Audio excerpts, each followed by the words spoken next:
The Cincinnati Bengals are 2-0 for the first time under Zac Taylor, and it's a big but, Joe Burrow's probably got turf toe and is going to miss some weeks. Let's talk about it.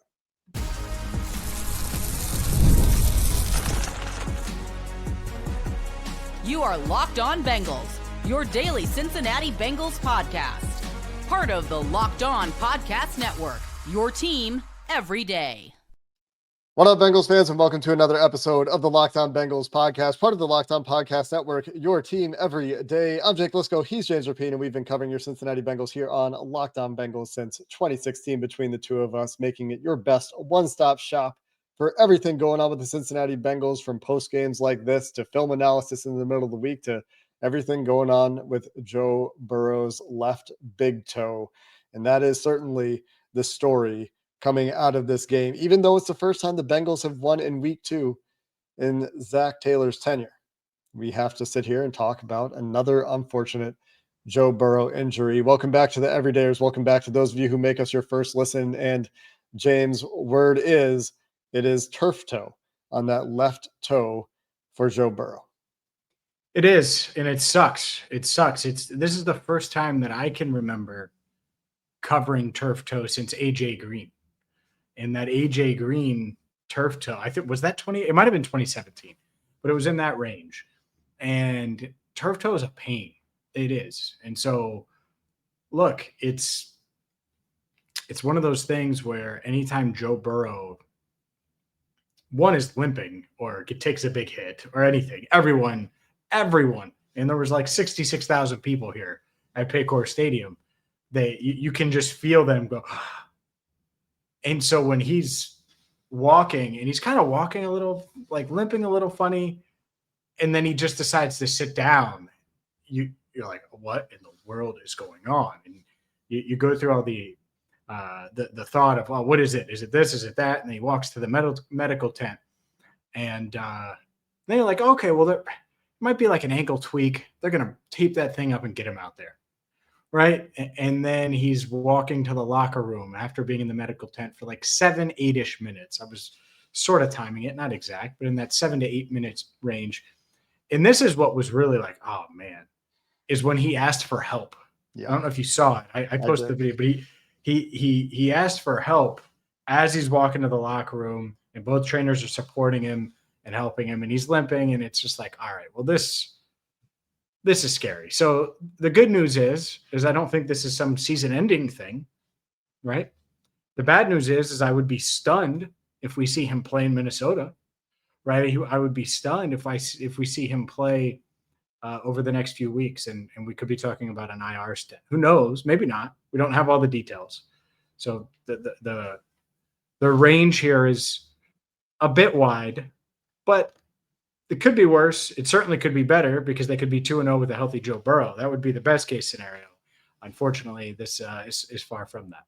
Yeah, what we don't know is the severity of the turf toe. What is turf toe? Maybe is a question you have. Not going to spend too much time on it because we're not doctors here. We've had doctors on the show to talk about injuries before. Maybe we will again here. But the basics are, there are some soft tissue in your toe joints that connects the bones together. This is typically a ligament issue, and there can be torn ligaments with this injury in your big toe specifically. And if you look at the replay, you can see Joe has a lot of pressure on those toes as they're bent backward.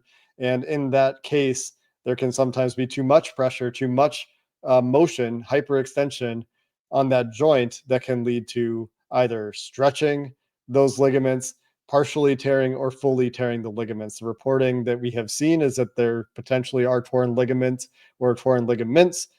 Don't know if it's plural or not in play. And that would be the more severe type of injury. Sometimes this is something that requires surgical intervention. This injury, don't know if that will be the case for Joe Burrow or not. It is extremely common in this sport. It is, I think, that the most common sport for this to happen in is football. So we'll have to wait for more information. Obviously, the report of torn ligaments is not promising, especially for a fast return. In the case of mild turf toe, where you're just getting that ligament stretched a little bit, it can be as fast as, a week. You could have seen if it were a mild case, Joe Burrow returned to action pretty quickly. But with some suggestion that the belief is that there are torn ligaments, and Joe Burrow did have an MRI during the game, that could lead to a longer outage. TBD. We don't know specifically what that will look like, obviously. But that being the case, it means that now you have to survive with that potential IR stint for Joe Burrow. Yeah. And based on their history, and in this, the reason why it's important to cover it now is they may make this move Monday. Like it could happen very, very quickly. If they think he's like 3 to 4 weeks, I think they'll leave that window open. Even if it's 4 to 6 weeks, they may leave that window open for him because he's the most important man in the building, as I've said many times, the most important person in the building for that matter. And so they might leave that window open for him to come back and not just shelve him on IR. So how they manage that, regardless of what's said, I will be eyeing that. Because if they say, 4 to 6 weeks, we're going to put him on IR, usually with the really, really important guys, they give them a shot. And there's no one more important. So just let's keep an eye on that, because if they go the IR route, then it might be towards the long end of that, whatever number of weeks or months, or hopefully not months, but number of weeks that they're saying. Yeah, the worst case is months, of course, but we don't know if we should be talking about the worst case yet. An IR trip would tell us that it's probably not, the report of something torn tells us that it's probably not a grade 1, which gives you that chance of a pretty quick recovery. But you're anywhere from a couple weeks to a couple months, depending on the severity. That is the question we don't know. The decision to IR or not will probably give us some insight there. I almost am expecting IR based on the limited reporting we've seen, but that is just based on reporting we've seen, the veracity of which and the accuracy of which will probably become clearer over the next couple of days here. How frustrated are you from a perspective of this protection stuff has been an issue for so long, and anytime Joe Burrow takes a hit, that means you're risking something like this happening. This looks so innocuous when the sack happens, to the point where people thought it was the other ankle that was the issue, the ankle that he was being tackled by. Eric Armstead had him by the right foot. It wasn't anything to do with the right foot. It just so happens that his toe got caught. And so that's just like something that happens all the time, often doesn't lead to anything, but because the toe got caught in such a way that it was bent too hard, you get an injury for Joe. He was under pressure on nearly 50% of his dropbacks before he left the game. Got a little bit better with Jake Browning in the game, did the protection, but this is after the second half last week, a whole bunch of quarters in a row where, we talk so much about protection with Joe Burrow with this offense that we're still talking about it here again with another injury for Joe Burrow. It sucks. And it is frustrating. And I think fans are pissed off and frustrated because Joe is the franchise. And I think a lot of people know that in this building, right? The powers that be. I think they know that, Jake. Like, I don't doubt that. But man, would it be nice to be able to hold up against the Jaguars early when you're trying to find your rhythm? Would it be nice to have that clean pocket? And by the way, like, they have some pass rushers over there. Like, Josh Hines-Allen's a real dude. Trayvon Walker's a real dude. But coming into this game, and I paid attention to some Jacksonville stuff, they're like, yeah, defensive tackle, it's just But it's not like they were really bullish on their defensive tackle room. And they were losing. They were losing that battle. And Ted Karras talked about it after the game, how frustrating it was. And at halftime, they had to make a decision on what they're going to do. And I think mentality-wise, they were pissed off and mad because that sucks, your quarterback getting hurt. And they know that they're going to get blamed. They know that that's going to be a part of it. They're the offensive line. Like, that's it. That's part of it. If we're talking about you, it's usually not good. It's usually not good. That's part of that job. And so people are frustrated. They're annoyed, not just with the offensive line, with Zach. Mm-hmm. And I get it. We'll have time to dissect it and do all of those things, but I get it. I get the frustration and the anger. And I forget exactly what Ted said, but it definitely put a dark cloud over what should have been an awesome day, because winning 31-27, if you would have told me that 24 hours ago, I'd have said, take it, get to 2-0 and enjoy. But it's not that simple. Yeah, we'll wrap up the conversation there. It was a crazy game. We have to talk about the game as well. We will get to the game. In addition, absolutely wild stuff happening on the field behind James. If you're watching on YouTube down at Paycor Stadium, we will continue and wrap up on Joe Burrow, get to the game here coming up next. Today's show is brought to you by PrizePicks, the daily fantasy app where making the right call can actually pay off. You and I make decisions, well, every single day. And on PrizePicks, being right means cashing in. Football is back, and PrizePicks is the simplest and fastest way to get in on the action. All you do is pick more or less on 2 to 6 player projections, and you can turn your takes into real prizes all in less than 60 seconds. So maybe you think that next week, Jamar Chase, who had an outstanding day, is going to go for more than his PrizePicks projections for receptions. Well, he did in week 2 with 14 catches. That is one of multiple. You just got to pick 2 to 6 and start cashing in today. Download the PrizePicks app or use code LOCKEDONNFL to get $50 in lineups after you play your first $5 lineup. That's code LOCKEDONNFL for $50 in lineups after you play your first $5 lineup. PrizePicks. It's good to be right. Just wanted to wrap up with a thought here, which is that, yes, dark cloud, no doubt. The aphorism of a silver lining is that the Bengals are 2-0. They have escaped 2 games that looked unlikely for them to win with wins, and we will talk a lot about this game. Same went for last week, got out of that one with a win. That gives you at least a little cushion. And, we're going to get into what's upcoming for the Bengals this week and what the schedule looks like. All those things will be conversations that we have this week and as we look forward and as we learn more about the injury. But at least they're 2-0. So we'll see what the deal is with the injury. But at least they're 2-0 and there's a chance that they can stay afloat while Joe recovers. And I think that is the only silver lining you can really take away. It's a big silver lining, but it's really it when you're talking about losing Joe Burrow in the home opener. That would be one. And I think 2, and this is why Zac Taylor, I don't know if you saw Zac after and watched it yet, Jake, but for those that haven't, I think you should. He was so, I think, ecstatic at how his team fought back because they weren't playing well. They didn't necessarily play well. And they could have, and I kind of expected them to. Like, no one was really I guess a lot of the crowd they were still cheering. So shout out to the fans. Good for them. I was thinking about Joe the whole time. All right, well, what's the latest on Joe? I'm looking at Joe. I'm like, and so for them to come out at halftime, you're only down 7, but it's still, the game feels almost irrelevant. And Jake Browning finds Mitch Tinsley. And then Jake Browning, the Jags take the lead again. And you find super resilient. And so I think there's a silver lining there that, like you were saying, what's the argument? How are they going to stay afloat? Well, those guys played their butts off in the second half, even if it wasn't perfect, and found a way to beat a Jags team that, it definitely had some self-inflicted wounds, but it wasn't like obvious stuff like missed kicks like last week. Like the Bengals had to go take that game, and they were able to do that. Yeah, a couple of drops are the parallel between this week and last week. A big 4th down drop for Brian Thomas, a touchdown drop for De'Ami Brown. Those plays certainly in the 4th quarter mattered. The Bengals ended up outscoring the Jags in the second half, 21-10.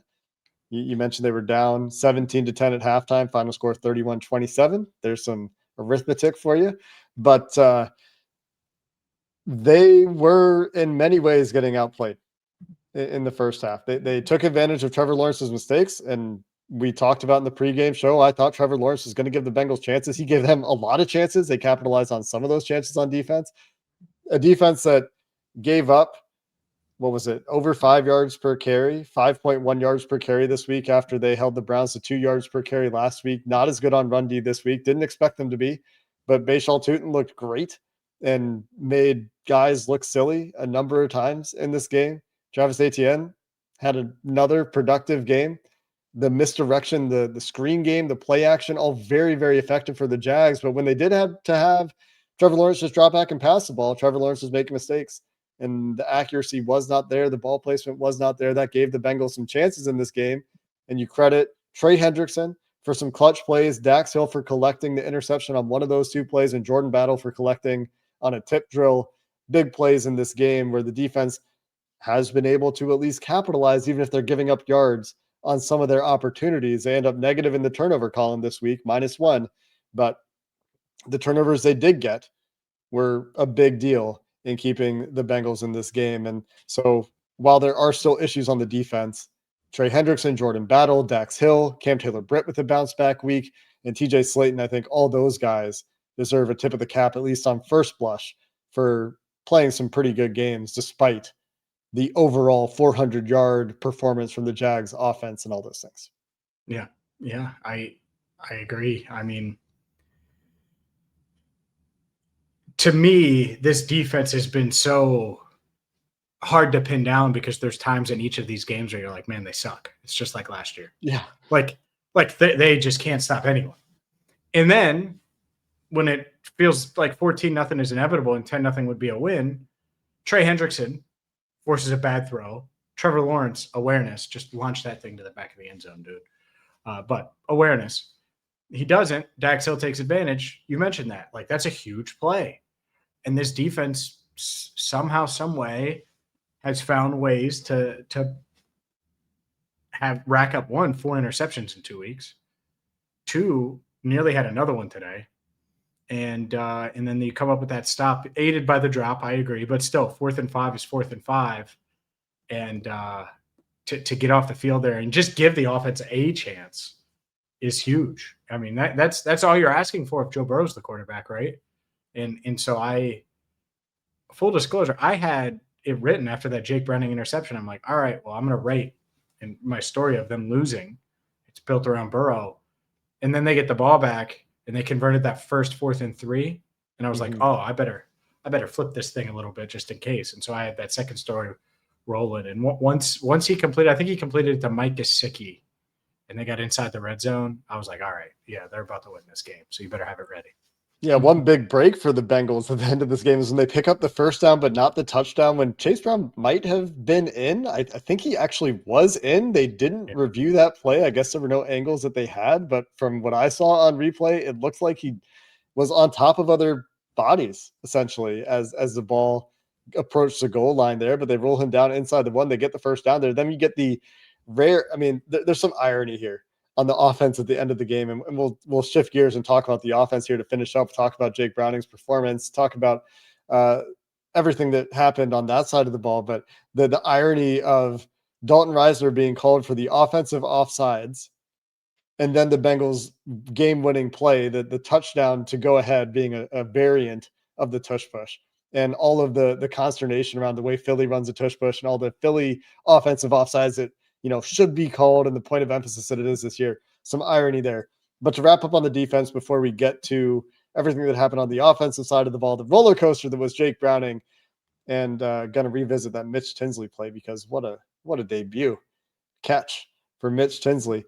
My last thought on this defense is they got to figure out the pass rush a little bit better. Like, it's another one of those where, like you mentioned, hard to pin down a little bit, but the consistency of the pass rush, not where it needs to be. Shamar Stewart leaves with an injury. He was quickly declared out, was in a boot after the game as well, as far as I saw in reports, James. And besides Trey Hendrickson, they're really grasping at straws in the pass rush. The blitzes are not working, at least through 2 weeks when they are dialing them up, which was more frequent in week 2 than week 1.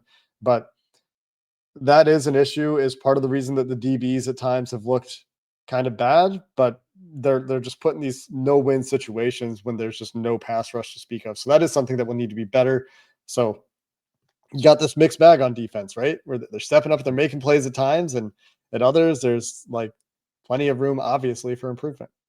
Yeah. And Shamar, he was on crutches and boot. So, very similar to Joe Burrow, same thing. I'm not saying it's the same injury, but same thing. And he walked off very gingerly after getting hurt, then returned for a play, I believe. I think it was one play. He did return. Wow. Someone said 97's back on the field. So maybe they saw it wrong, but then he was quickly declared out. So regardless, I when he was walking off the field, I was like, oh, it doesn't feel great. All the focus was on Joe, but it didn't feel great. They need Shamar because he is disruptive. He had almost a nearly 4-yard tackle for loss today that he should have, could have, would have had. But you're right. We do need to talk about this offense. When do we wait till the third segment to talk about offense? What was a weird game? And this is a weird show. We'll talk about the offense coming up next. The show is sponsored by BetterHelp. We all turn to some funny places for advice. Your barista, your barber, the barista often, maybe in a random stranger in the bathroom. I don't know your life. I don't know who you're asking for advice, but not everyone is the right one when it comes to real support. And that's why BetterHelp is here with over 30,000 licensed therapists and more than 10 years of experience. BetterHelp helps you find your right match, the right person to give you advice, someone clinically trained and credentialed to guide you through life's challenges. So maybe instead of venting to the group chat or oversharing with a new friend who, that they want to help, maybe you shouldn't be dumping on somebody brand new. You can go to a therapist, someone trained to help you work through the tough situations. And as the largest online therapy provider in the world, BetterHelp can provide access to mental health professionals with a diverse range of experience. Find the one with BetterHelp. Our listeners will get 10% off their first month at BetterHelp.com/lockedon. That's BetterHelp, HELP.com/lockedon. Today's show is also brought to you by Upside. You have to get the Upside app. Why? Well, because you don't want to pay full price for gas. I've been using Upside for years now. Stop leaving money behind. Get real cash back every time you fill up with the free, and this is important, the free Upside app. All you do is download the Upside app in the App Store or Google Play and start earning cash at the pump today. Right now, use my limited time promo code TOUCHDOWN. I get an extra 25 cents back per gallon on your first fill up. You can make up to $300 a year from just buying the gas that you already needed, that you were already buying. And you can use that money towards PayPal, towards your bank account. You just want to cash out and put it right in your bank account, or you can use e-gift cards for Amazon and other brands. Again, get the Upside app today. Use promo code TOUCHDOWN to get an extra 25-cent bonus. Offers vary by user and location. Go to upside.com for terms and conditions. All right, James, let's talk Jake Browning offense. Obviously led by Jamar Chase. Jamar Chase, massive game in this one. He's probably your headliner on offense, the way Jake Browning played, but Browning made the plays and took them down the field to win the game. But shout out Jamar Chase, 14 catches, 165 yards, 1 touchdown on 16 targets, catching 14 of your 16 targets. And he could have had 15 of those 16 if Jake Browning could deliver an accurate ball in a corner route in the fourth quarter where Jamar was wide open. That's a heck of a day for the Bengals' top playmaker, who will need to continue to have games like this with Jake Browning leading this offense. James. Yeah. It's such a mixed bag. It honestly, the themes in this one. I mean, with Jake Browning, there was multiple times where I was like, man, that's a great throw. Really nice throw. Like that decision. The Mitch Tinsley one. Loved it. I love giving Mitch a shot.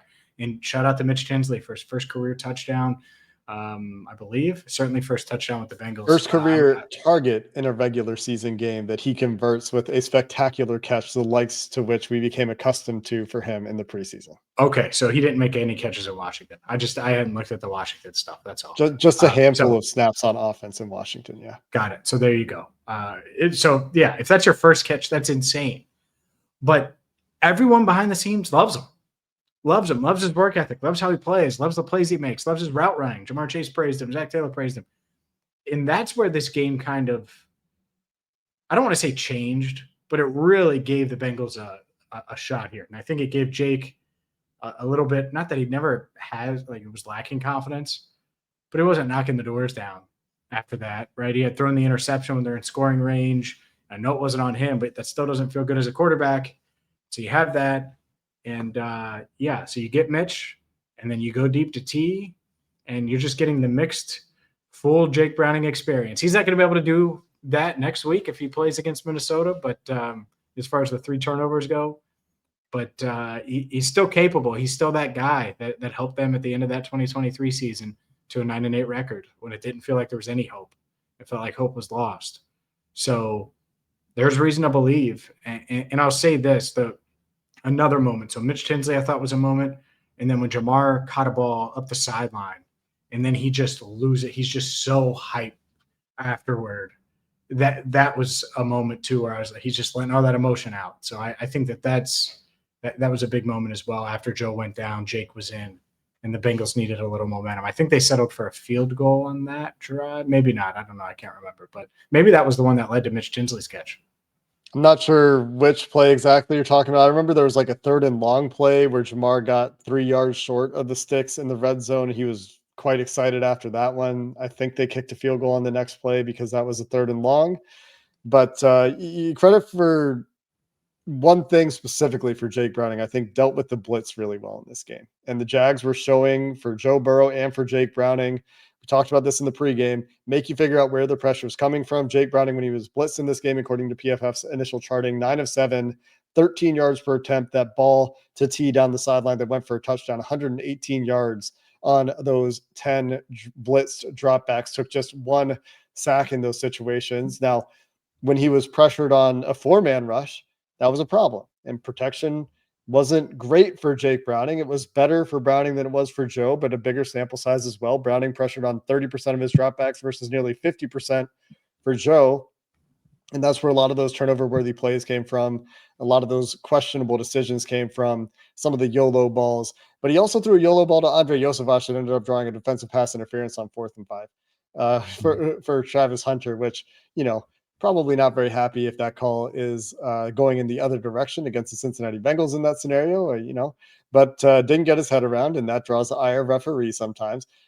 And he is not lacking for courage. I think the standout quote to me from his post-game presser is, you have to be, what was the word he used exactly? You have to be a little delusional. Yeah. After throwing 3 picks to go win the game, and he won the game. That final drive was an impressive drive for Jake Browning. And like you said, a very up and down day, a very roller coaster day. And one of the big questions coming out of this game from fans is like, what are they doing differently when Browning's in the game versus when Joe's in the game that makes the offense look so different? Why don't they just run this stuff with Joe at quarterback? And that is a question that we're answering again that we're going to have to dive into at some point this week, James. Yeah, it's one of those things where you look and you're like, well, this offense was struggling with Joe. I mean, they only had 7 points when he was in. They were getting ready to punt. He had just gotten sacked. And Jake came in for one more play. Maybe they converted with Joe. Who knows? But came in for one play, and then that series ended. And so, yeah, I get that. Do I think this offense would have found a way to win with Joe? And still, yeah, I do. But I get why people are wondering, all right, well, why was this offense not fully jump-started from the jump of this game? And I think Jacksonville is unique, and it takes a little time, and it would probably took Joe a little time, and he would have figured it out and probably maybe finished with 2 or 3 touchdowns and no interceptions instead of 2 or 3. So I don't really worry about that, but I do think that whatever they did, whatever they're doing for Jake, clearly it's worked, because that's a really tough spot against a solid defense. That's not a bad defense. That's not a bad Jags team. And so to go out there and to perform even at that level and find a way to win, I think he deserves a ton of credit. Yep. You deserve credit for coming out of that spot, figuring out a different game plan in the second half, things that you didn't rep this week, figuring out the plays that Browning and the offense can run. Dalton Reisner making his first start as well, mixed bag for him out there. And now you have to go deal with like a Brian Flores defense next week. Not to get too far ahead of ourselves here, but talk about crazy defenses that throw a lot at you and are very difficult to prepare for. That's what the task is for Jake Browning this week.